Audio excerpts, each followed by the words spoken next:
This is one of my favorite places on the property. This old picnic table that I got. They were throwing these away at the park many years ago, and I grabbed one. They're the original. And they used to put creosote on them to preserve them. So this one's fairly preserved, but over the years it's shown some rot. And it's got quite a bit of pine litter on it that I'm going to have to clean off in the springtime, which is right around the corner. But you got to love this view of the pond. You just sit up here and look out over the pond. See these beautiful pines that I had planted many years ago. They got to be at least 30 years old now. In the spring, I'll mow all this stuff down, keep this view open. I need to really cut some of that autumn olive is what it's called. It's an invasive species. Kind of takes over, so I need to get the chainsaw up here and cut some of that out of there. Throw it on the burn pile and get rid of it. What's happening, cats? This is one of the last, this is March 1st. We're rolling into springtime. So, I'm going to try something today that I do every year.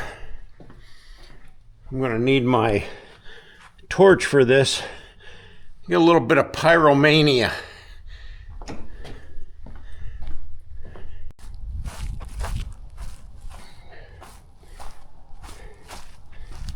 Pond water is very clear. I can see at least 6 foot deep. I don't see any fish stirring yet. They're still kind of dormant over the winter. But I've got this mess of cattail, and I burn it off every year. Otherwise, it just continues to make a mat, and it'll just keep expanding out over the pond. And this is how bogs form, you know, because they just keep encroaching, and the pond gets smaller and smaller and smaller, and pretty soon you can walk on it. So I burn this stuff off, and therefore it doesn't mat up as much. So let's see if it's going to burn this year. Get my torch going, see if I can get a fire going, and get this stuff to burn. If it takes off, it should burn the whole pile of it. Part of the problem is just to get it going.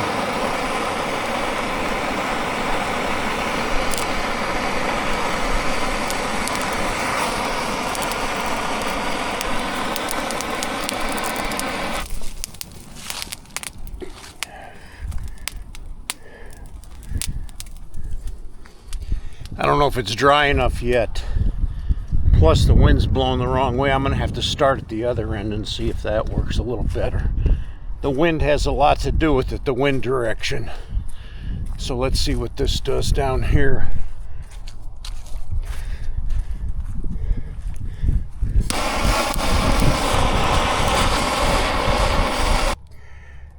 Well, I'm not having much luck with it because the wind is blowing the wrong direction. So the wind is blowing out this way, and I need to be over there in the water to get it to burn right. Because lighting it from this end is not doing it. So guess I'm gonna have to wait for a better day. Let the sun hit it a little more, maybe next week. I'll try it again, and it should torch up pretty good and burn all of this stuff off. But for today, it's not gonna fly.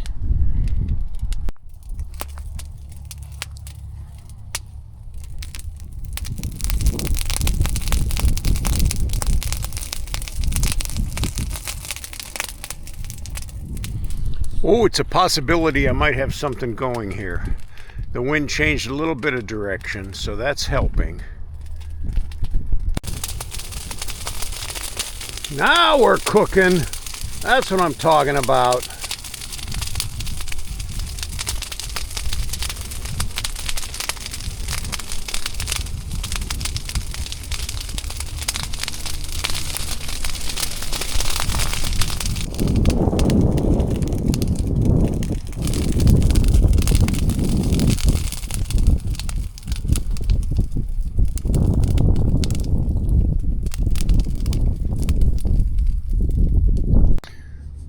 Now, I could obviously spray these cattails and completely kill them and make my pond nice and clean all the way around. But that's home for the bass and the, you know, the spawn, the small fish. It gives them a place to hide. The frogs, the bullfrogs, the green frogs, the tadpoles, the turtle. Oh, they got a place to hide over here. So, you know, I leave the cattails right in this area on the west side of the pond. The rest of the pond I keep clean though. So I think it was a little successful. It could have done a little better depending on the direction of the wind. The wind was coming out of the east today, and usually it comes out of the west. So it would have burned a lot better. But it took care of a lot of the thickness. I might try it again, you know, when things warm up a little bit more in a few weeks from now. The very last of it's burning off here, but I think that's going to go out here within the next 5 minutes or so, because that's all she wrote.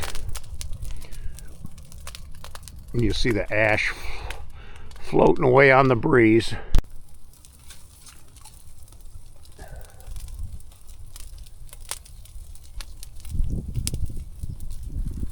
Pond water's pretty clear. I can see 6, 7, 8 foot deep here. I can still see the bottom. So it's 8 foot right off the end of the dock here. That's really clear. That's nice clear water. That's cool. No fish yet though.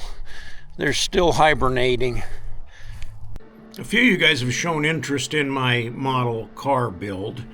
I have been working on this 1970 Chevy Camaro. It's an AMT model, plastic model car. And I can't remember when the last time was I did an AMT. Usually I do monograms because they're like, I know they're good quality. But this one's been okay. I've got this far so far. So I did put the windshield and the rear window in the body. I've been working on the front grille. So I got a little bit more to do on that. And then that'll fit on here. But with that comes all the other, you know, the tail end and the moldings. There's a little spoiler that goes on the back, and of course the hood, which is just going to set on. But no, it's got some nice detail. I mean, you know, you can see the radiator hose there, the alternator, the fan, the manifold, exhaust manifolds. Underneath the suspension, the oil filter, the starter, and then the rear end. So, I mean, it's come along with some challenges. Some of the parts have what they call flash. This right here, this little thin stuff is called flash.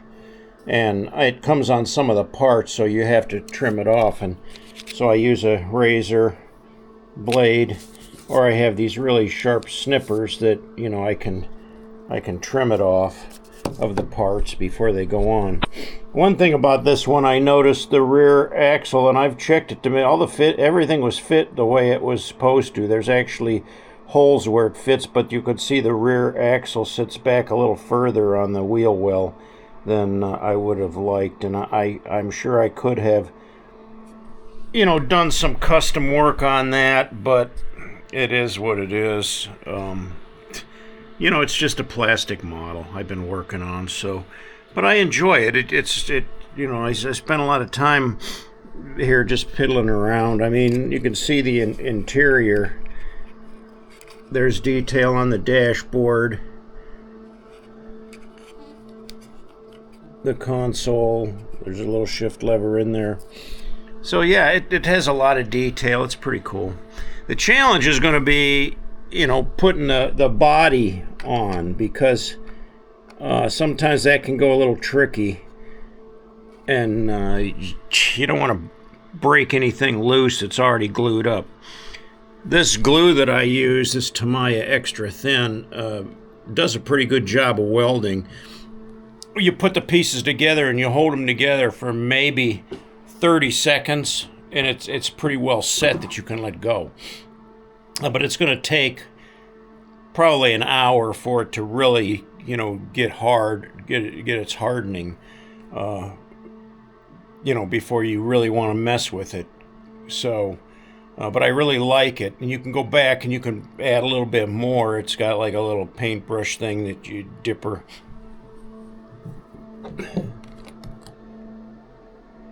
You just get a little drip on the end, and you can just drip it right where you want it, and it doesn't make a mess. So, like on this windshield, when I put the windshield in, I just put a couple drips right down here along where the visors are, and a couple drips up here, and that welded the windshields right on there without any trouble. So, yeah, I'm still piddling around. I just only do a little bit on it every day. I don't like to spend a lot of time back here in this, I call it a hobby room. But yeah, it's a nice way to pass the winter doldrums. Now, the temperature is going up. This week it's supposed to be 70 degrees, I think, later this week, with heavy thunderstorms. And that means that the salt's going to get washed off the road. And once the salt is washed off the road, we're in good shape to ride.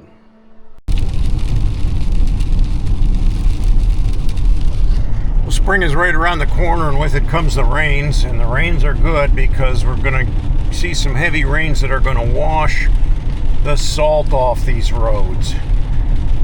And that's a good thing. Well, I'm heading down to the big town of Lodi, Ohio, the little town, to pick up my taxes. Val and I used to do our own taxes, but it just got so complicated, with my different investments, that I messed it up one year and ended up getting fined. So I'm not going to do that anymore. I just take it down and have the experts do it, and they knock it out pretty easily, and I know it's done right. Anyway, they called and said, hey, your taxes are ready to be picked up, or they're all finished, done. So I'm interested to see if I got to pay or if I get anything back. That could be questionable this year, but I don't know. We'll see.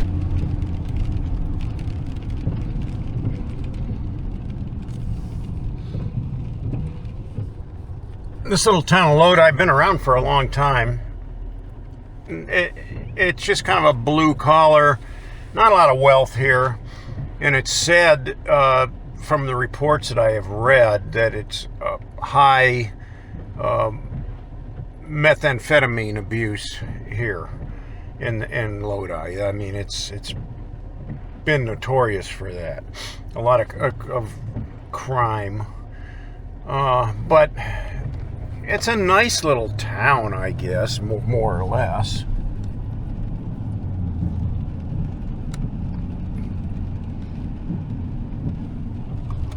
There's not much to it, but they got just about anything you'd need. But if you're going to shop down here, be prepared to pay some high prices. Ouch. That was a shocker. I did not see that coming. Got my taxes back, though. And I owe the federal government over $6 grand. Oh, I've never, ever in my life. Look at this old caravan. Talk about a hoopty. You see a lot of that down here in Lodi. Like I say, people don't have a lot of money down here. A lot of older families, people that have been here for a long time, and then the younger people are struggling to make it. And there's a couple trailer parks down here that are just deplorable, just awful. But yeah, it's nice to have a little place close to home where there's a drugstore down here if you need something in an emergency. There's a hardware store that you're going to pay 5 times more for a screw than you would at Home Depot. But, in a pinch, when you don't want to run all the way into town, you can just shoot down a Lodi, get what you need.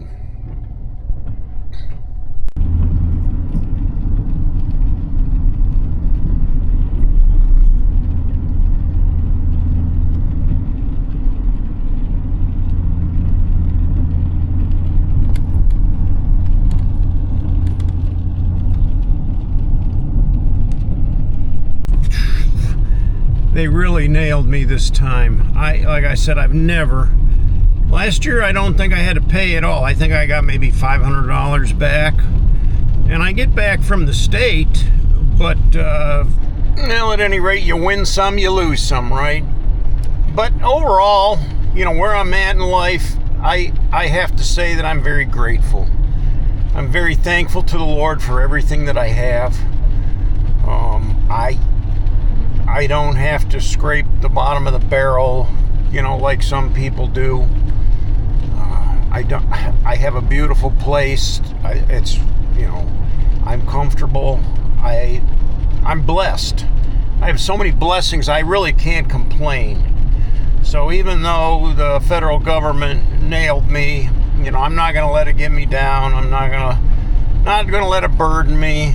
Now, I may have to, I'm going to have to look into it a little more. I may have to raise my withholdings a little bit so that I don't have to pay next year.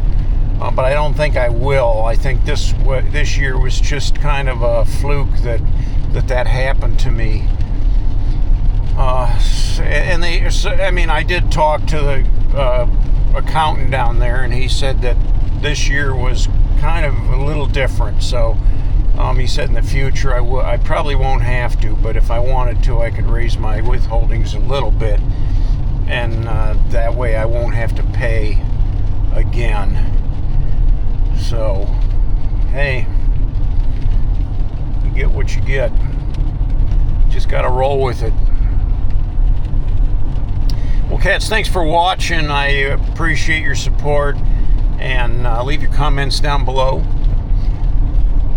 If you haven't yet, please subscribe and hit that like button for me.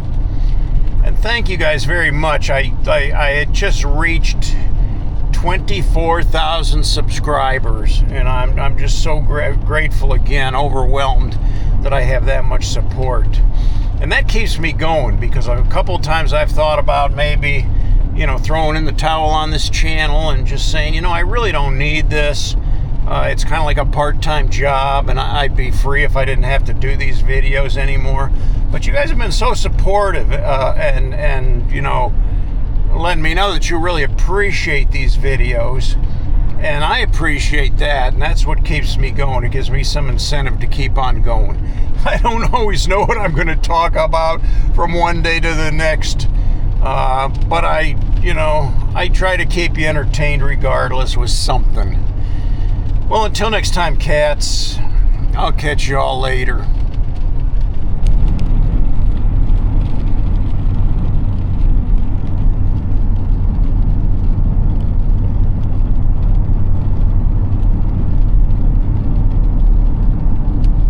Oh, unless I forget, one last thing, I have extra bonus clip of the ladies sip and sing that happened the other day. I was privileged to witness. I will say I did not film all of it. Somebody else did with my camera, but I wanted to capture a little bit of it for my friends, so they could see the debauchery. I hope you enjoyed.